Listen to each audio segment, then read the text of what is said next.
नाज़रीन, अब कुछ बात करते हैं मोदी और उसके मज़मूम अज़ाइम का। जनूबी एशिया एक बार फिर बारूद के दाने पर खड़ा है और उसकी वजह से भारत की एक और इश्तआल अंगेज़ी 2 दिन के अंदर 2 मिसाइल तजर्बे 28 और 29 जुलाई को मोदी सरकार ने पराले मिसाइल का मुसलसल 2 रोज़ तजर्बा करके खित्ते में कशीदगी की नई लहर पैदा कर दी।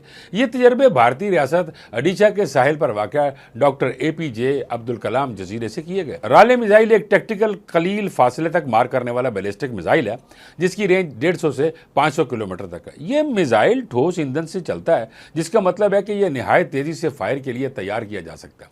उसकी एक नुमाया खासियत यह है कि यह मोबाइल लॉन्चर से फायर किया जा सकता है, जिससे उसे दुश्मन की आंखों से छुपाना आसान हो जाता है। यह मिसाइल हाई मैन्यूवरेबल है, यानी दुश्मन के एंटी मिसाइल सिस्टम्स को धोखा दे सकता है और कोल्ड लॉन्च टेक्नोलॉजी के जरिए फायर किया जाता है, जो जदीदियत की अलामत है। भारतीय मीडिया के मुताबिक मुस्तकबिल में पराले 2 और पराले 3 जैसे वर्जन में भी डाला जाएगा ताकि ये मजीद तवील फासले तक मार कर सके। ये बात काबिल गौर है कि ये मिसाइल तजर्बत ऐसे वक्त में किए गए जब ऑपरेशन सिंदूर, जिसका मकसद भारत के अंदरूनी सिक्योरिटी खतरात को काबू में लाना था, बुरी तरह नाकाम हो चुका है। मोदी हुकूमत ने अपनी इस नाकामी पर पर्दा डालने और अवामी दबाव से निकलने के लिए मिसाइल तजर्बत का सहारा लिया है। ये न सिर्फ दाखिली नाकामियों से तवज्जो हटाने की कोशिश है, बल्कि अवामी जज्बात को कौमी परस्ती के नाम पर इस्तेमाल करने की एक चालाक सियासी चाल भी है।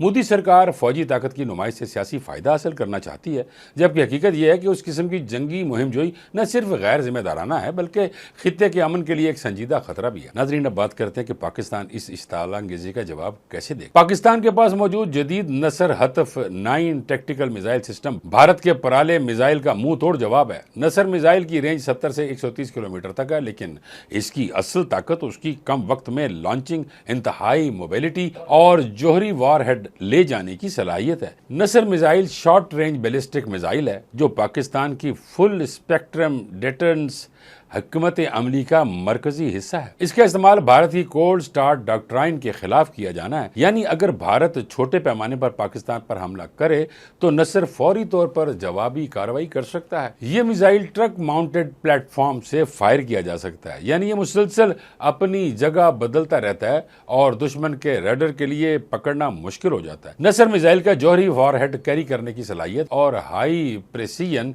टारगेट हिटिंग इसे एक निहायत खतरनाक और मौसर दिफाई हथियार बनाती है।